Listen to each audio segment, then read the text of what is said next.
Well, I certainly did not expect today to go as it did, but boy was I excited after I got surprised about my oil change appointment. Yeah, basically the way today started off was I had scheduled an oil change appointment for Stardust because, well, she got 2 complimentary oil changes on GM thanks to the certified pre-owned stuff that my dealer did. So I went to go do one of those complimentary oil changes, and I thought I was just going to have a boring sit-down editing session where, I mean, yeah, it's the video I was going to edit was actually the review for Stardust after 6 months of ownership, and actually I kept mentioning in that review, it hasn't come out yet, but I kept mentioning 6,000 miles. I put pretty dang close to 7,000 on it at this point, so I'm gonna make a video about that soon. But anywho, I thought it was gonna be another sit-down, boring editing session, except boy was I wrong. As I was walking in, I happened to have noticed right by the door was parked the brand new Chevrolet Blazer electric vehicle. So right before I walked in to hand them the keys to my car so they could take it in the shop and do the oil change, I did a little walking around it to check it out. And after that, I walked in, and then one of the guys had evidently caught notice that, hey, I was pretty interested in that. And thank you so much, Tom. I can't thank you enough for the time you've given me. He let me test drive not just the Blazer, which already was pretty freaking cool because I don't really know that many other videos where anyone else has gotten to test drive the Blazer. I also got to check out the Chevy Bolt. They had one in stock finally. So not only did I get to scout around that, yep, he let me drive that as well. Thank you again, Tom, so much. And thank you, Keweenaw Chevrolet, for allowing me to do this. Yes, they actually asked for a shout out, so here's your shout out, Keweenaw Chevrolet. I guess it's time to get into that whole experience. Alright, so I'm going to first start off with the Blazer because that was the first car I drove, and then I'm going to talk about the Bolt. So this Blazer happened to have been the RS trim, I believe, and let's just say this was a nicely optioned vehicle. It did not have Super Cruise, but it did have the heads-up display, almost all the bells and whistles that you could think of actually. It just didn't have Super Cruise, which actually I've learned US 41 around here evidently is registered to work with Super Cruise, which means it works in this area, despite that this is literally the middle of nowhere in an area you have to intentionally come out to. So exciting, but anywho, that stuff aside, I had to admit, I'm not usually a fan of crossovers and SUVs. You know, I prefer sedans, but I tried to let that bias aside and check out the rest of the vehicle, and I have to admit, GM's heading towards a relatively bright future, and I have to admit, I was impressed with the Ultium car that, yes, Blazer is Ultium. It's a little concerning that GM hasn't really figured out how to mass produce Ultium yet, and I'm very surprised that I managed to check one out, but getting into his typical crossover seating position, so if you like being high off the ground, well, it's perfect for that. I don't like that, so of course I lowered my seat all the way to the ground as much as possible, and I got a bit of a combination of Camaro vibes along with the truck vibes, because it's got literally the same exact gauge cluster and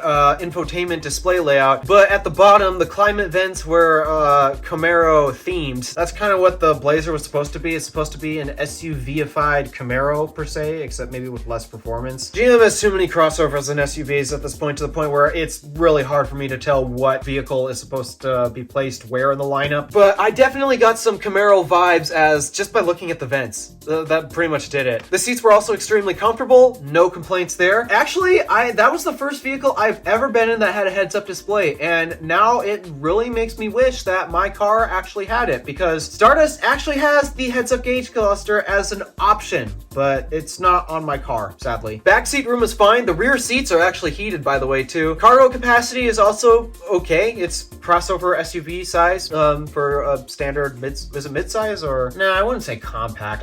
Yeah, mid-size. That's what it is. Mid-size crossover. The trunk actually did something a little weird. Once it opened all the way up, it decided, oh, we're going to come straight back down, and I have no clue why it did that, but it opened, but that was just weird. I didn't exactly tour the vehicle that much because, well, to me, it's like another crossover. I was more interested in just driving the vehicle because this is literally the first electric vehicle I have ever driven. I'm not joking. I've ridden in a Tesla Model Y before. That video is also uploaded to this channel, but I've never actually gotten behind the wheel of an electric car. Okay, I got behind the wheel of a Mustang Mach-E a couple months ago, but I didn't actually get to drive it. So yes, the Blazer EV is the first electric vehicle I have ever driven, and so I have actually gotten quite a few few thoughts about how electric vehicles drive that absolutely blow me away. And let's just say it is nothing like driving a gas car. And it does take some getting used to, especially if you enable the one pedal driving. But I have to admit, it was such a weird feeling because in a gas car, I'm used to slight clunkiness. Now, I'm not saying all gas cars are clunky, but because typically electric cars don't have a transmission, I'm saying typically because the Porsche Taycan has an optional 2-speed transmission, but typically electric cars don't have that. And because of that, there's no feeling in gear shifts and there's no letting off the brake and it starts moving forward and such. It felt so smooth. It was a really weird feeling. I recall this feeling riding in the Model Y,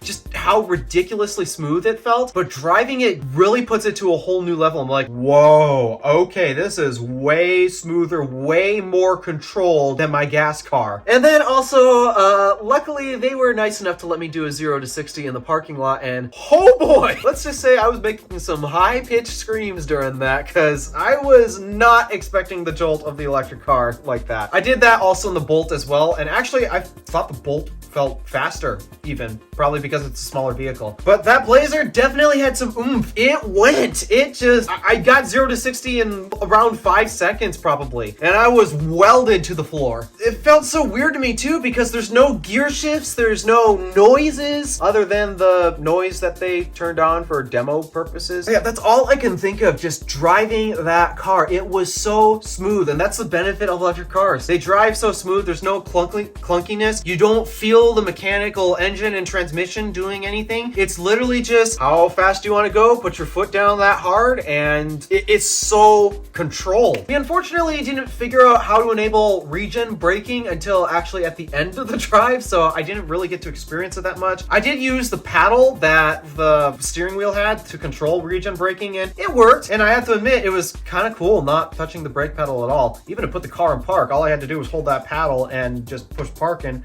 I was in park.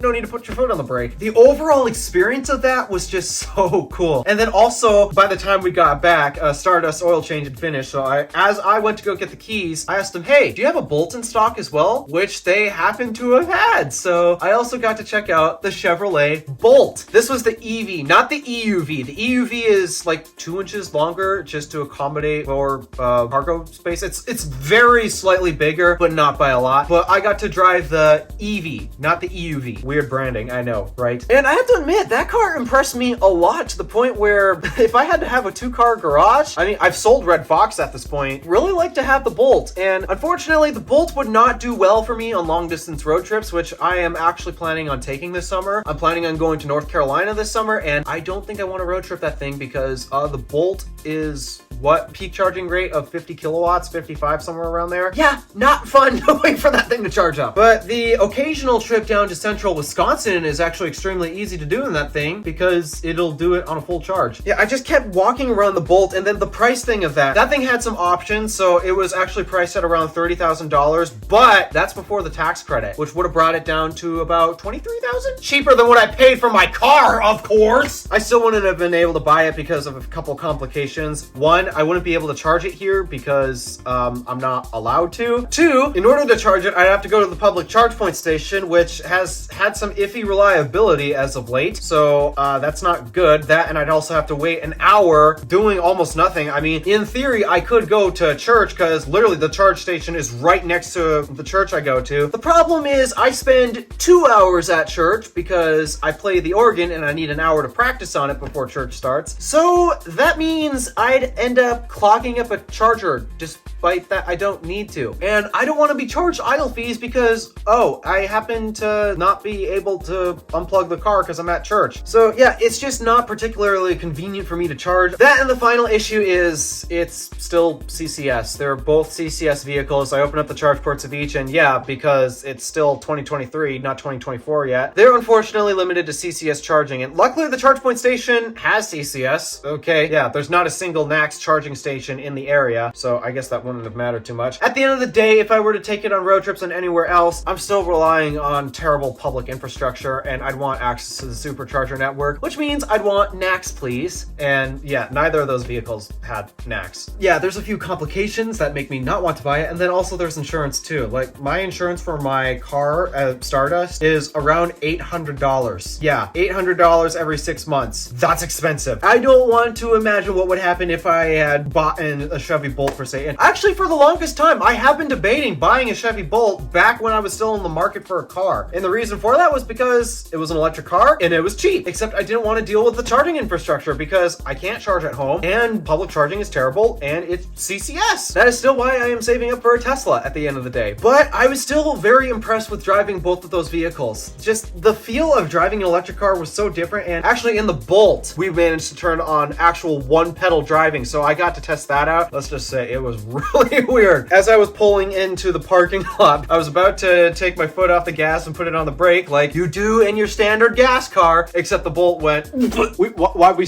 oh, right, one pedal driving's on, that's why. It was the craziest, coolest experience, and I am so grateful that they let me drive not just that one electric car, but two, both the new Blazer EV and the Chevrolet Bolt. I've been sold on electric cars for quite a while now, and every time I get closer and closer to the electric car, it just keeps reaffirming how badly I want to own one. Getting close to Tesla was the one who basically normalized the idea of an electric car and has been the first company to ever actually make it work without any hiccups or real limitations, like being tethered to your house, for example. No, Tesla, you can treat it like a normal car you take to the grocery store, you go to work, or go on long road trips. Tesla was the first one to normalize using an electric vehicle to do your daily needs and your every now and then occasional road trip. They normalized it. So the first time I got close to a Tesla, I'm like, this is the coolest thing ever. An alternatively powered vehicle, and they made it work. They actually made it work. That was the coolest thing when I stood next to a Tesla. Then I got to sit inside of a Tesla and also ride in one thanks to one of my family members' friends. And I gotta reach out to him because I've actually heard that he's gotten a new Tesla Model Y, so I'd like to reach out to him and get a ride in that vehicle again at some point. And then finally, I got to actually drive an electric vehicle, and every single step along the way, I kept getting reaffirmed that this is what I want. As I'm walking around the vehicle, I'm noticing the packaging efficiency, it's amazing. And the cars drive well, they're very performant, the Bolt especially is extremely efficient, I should note. Regen braking also helps bring back some energy that you would never be able to get back in a gas car. I had like the best experience. I'm getting all giddy and scrambled because it's just, I did not expect this to happen at all. I'm trying to collect myself here for this video, and you can tell I'm completely unorganized and I'm so excited. I'm trying to calm down to good. But yeah, that was my experience driving the Chevrolet Bolt EV and the Blazer EV. Seriously, I did not expect to be able to drive the Blazer. Like, at this point, only media outlets are basically owning these and reviewing these. Meanwhile, at Q&A Chevrolet, they've literally got a Blazer EV for sale right now. Costs about 60 grand. Yeah, I know that it's expensive, unfortunately. But I did not expect to get to drive that new of a vehicle this soon, because last I heard, I don't really know of that many Blazer EVs that have been delivered to customers just yet. So that was cool. So freaking cool. Thank you, Q&A Chevrolet, for giving me this experience. Thank you, Tom, for coming along the drives and explaining to me some stuff as well. And yeah, this was truly an amazing experience. I'm absolutely blown away. All right, at this point, I am just rambling, so I'm going to end this video here. Thank you for watching. Do me a favor and interact with the stuff below. My name is DeWolf, Random Alpha, signing out.